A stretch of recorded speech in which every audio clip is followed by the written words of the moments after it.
going on, nerds? My name is Jesse, and we are back on the channel for another video. It's going to be a one-off video, just a personal theory of mine that I've been wanting to talk about for a long time. And a quick PSA before we start: we are still looking for content creators, Facebook admins, and anybody who wants to join the channel. If you're interested, you can hit us up on Facebook, Twitter, or the back end of the channel. Please let us know. We're watching all the videos, so feel free to send in anything you want. Now let's get started. Now, today I want to talk about Graves, or Gellert Grindelwald. I believe he's the strongest wizard we've ever seen in the Harry Potter universe so far. I do think we're going to see a stronger wizard later on in the Fantastic Beasts series named young Dumbledore, but right now, this is the strongest wizard we've ever seen. I'm going to give you some reasons why I think he's the strongest wizard, and the number one reason is he hardly ever uses a wand. Literally hardly ever. Here's one of the examples here. In this scene right here, if you remember Fantastic Beasts, go back here with me. He grabs Newt Scamander's case with his bare hand and it zooms over to him. No wand. Okay? We don't see people do magic without wands in the Harry Potter universe. Hardly ever. Now, we do know from J.K. Rowling that the Native Americans don't use wands. Native American wizards and witches don't use wands, but we don't know to the extent of how far their magic goes, how strong it is, or anything like that. He does normal magic that everybody else uses wands for with his hands. And there's one other scene here. This is him healing Credence with his hand, no wand. And there's another scene where he pulls up the Obscurus with his hand, no wand. That kind of stuff is really, really crazy, and J.K. Rowling wouldn't let it be in the movie with no wand unless there was a reason. So, how strong is Gellert Grindelwald? We don't know. But we do know that he does a lot of magic without a wand, stuff we haven't seen before. Okay, number two, how does he become Graves? Okay, is he taking Polyjuice Potion? That's what David Yates says, but I disagree because we don't see a single shot of him drinking anything in this film. So I think he's actually transfiguring himself like Ron did in the Deathly Hallows. Here's a picture of Ron.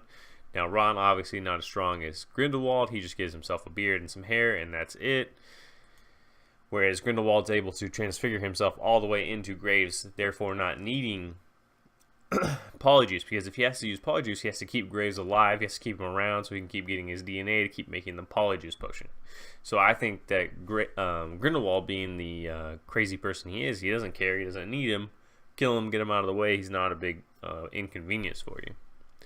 The other theory is that he's like Tonks. He's a metamorph magi, I think that's how you say that, where you can transform yourself in anything. I don't think so. We've never seen it before. And J.K. Rowling usually doesn't leave us in the dark with that kind of stuff. So, transfigures himself into Graves, takes his place in MACUSA, who knows how long. Where's Graves? Probably dead, if I had to guess. I don't think he's taking Polyjuice Potion, personally, because it makes him stronger if he's not. If he's taking Polyjuice Potion, he's just another person who's impersonating another person with Polyjuice Potion. We've seen it a million times, right? So I think it would be more interesting if he transfigured himself. Now, my other theory about the Polyjuice Potion is, in the original series of Harry Potter, when Ron and Hermione and anybody uses Polyjuice Potion, their voice doesn't change. That's Colin Farrell's voice, not Johnny Depp's voice. So if he was taking Polyjuice Potion, wouldn't he have Johnny Depp's voice? That's the question, right? Now, if he can transfigure himself, can he transfigure his voice? I don't know. They're both plot holes in my opinion. So it could be Polyjuice and his voice changed for no reason, or it could be Transfiguration and he transfigured his voice as well. Maybe, never seen it before. So that's a possibility. Now, as far as just strength of the wand, he has this fight at the end with MACUSA, and he's fighting everybody, and he was fighting the Obscurus, no problem, just bats him away like a fly, and he's taking all of the fire from all of the MACUSA and the queen of MACUSA, I can't remember her name. No problem. The only person who's able to stop him is Newt, and he uses an animal.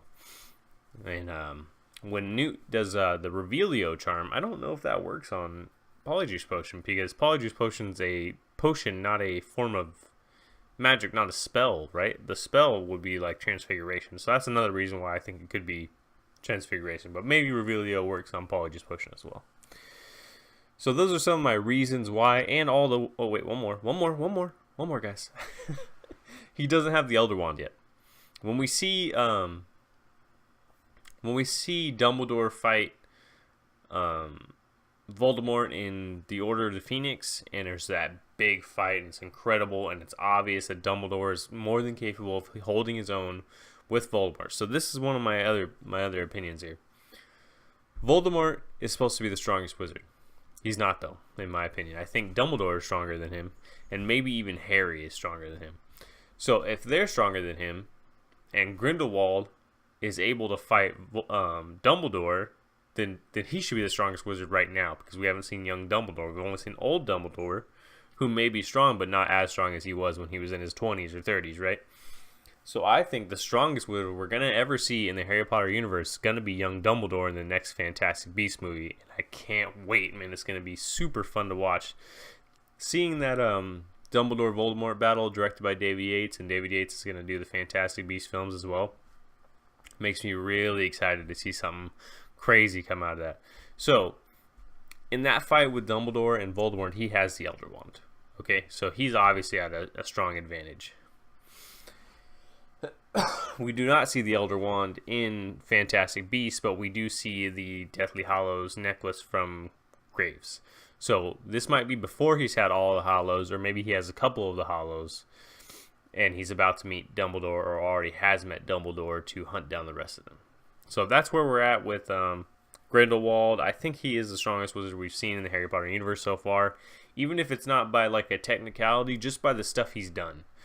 No wand, transfiguration, maybe, polyjuice, maybe, fighting off the Obscurus, fighting off all of MACUSA by himself, no problem.